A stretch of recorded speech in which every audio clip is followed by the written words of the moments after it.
Let's talk about DoorDash.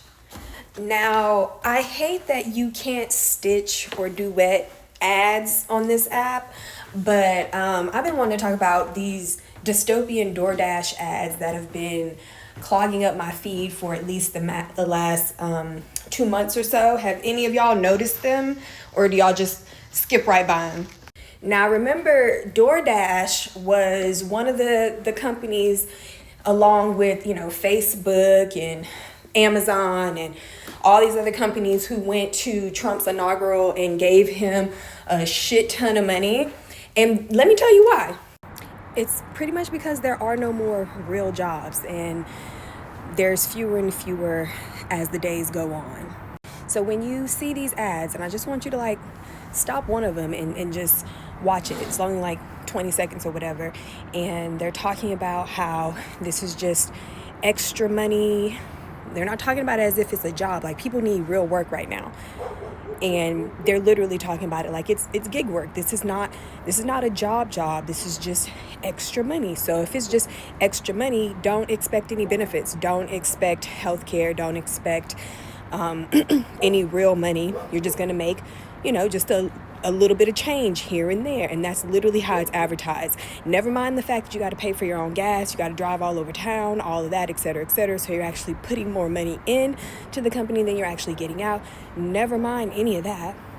All they care about is being able to exploit more low-wage workers. And that's exactly what they're doing.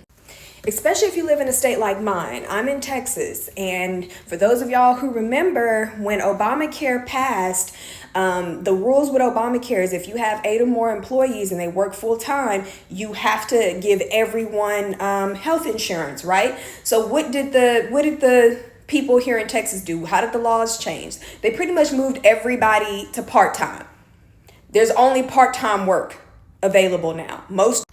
Most jobs are strictly just part-time work.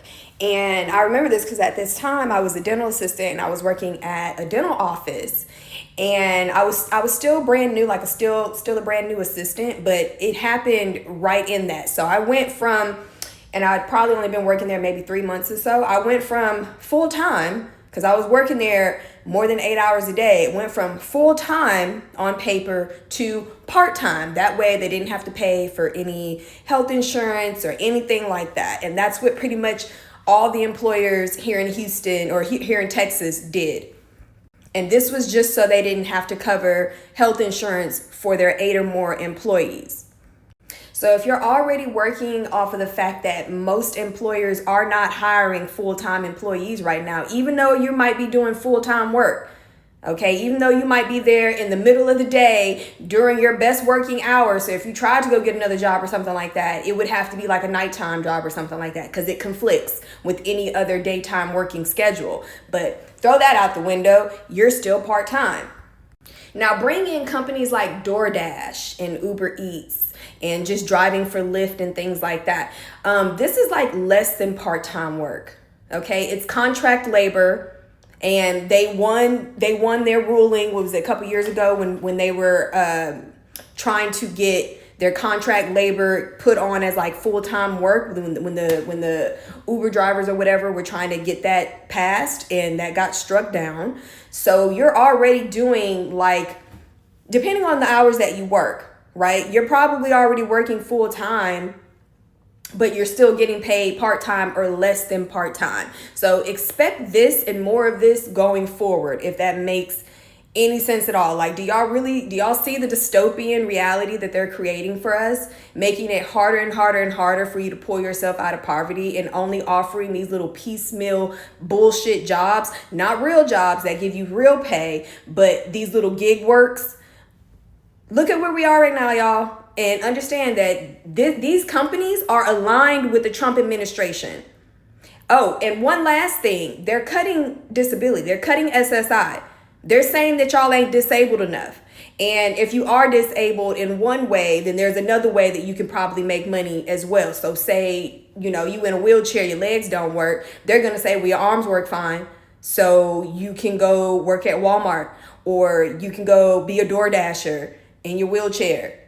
Like, they're literally saying this, y'all. because they want you to work. They don't want you to have no excuse. They want you to work. They want you to get paid the least. They want these bullshit ass tech companies to literally suck the blood out of you and not give a damn. So they're coming after SSI next. Don't say I didn't warn you. They're coming after disability benefits. And they're probably going after veterans next after that. I'm a veteran. I'm not saying I'm not on the chopping block. We're all on the chopping block. So just be prepared.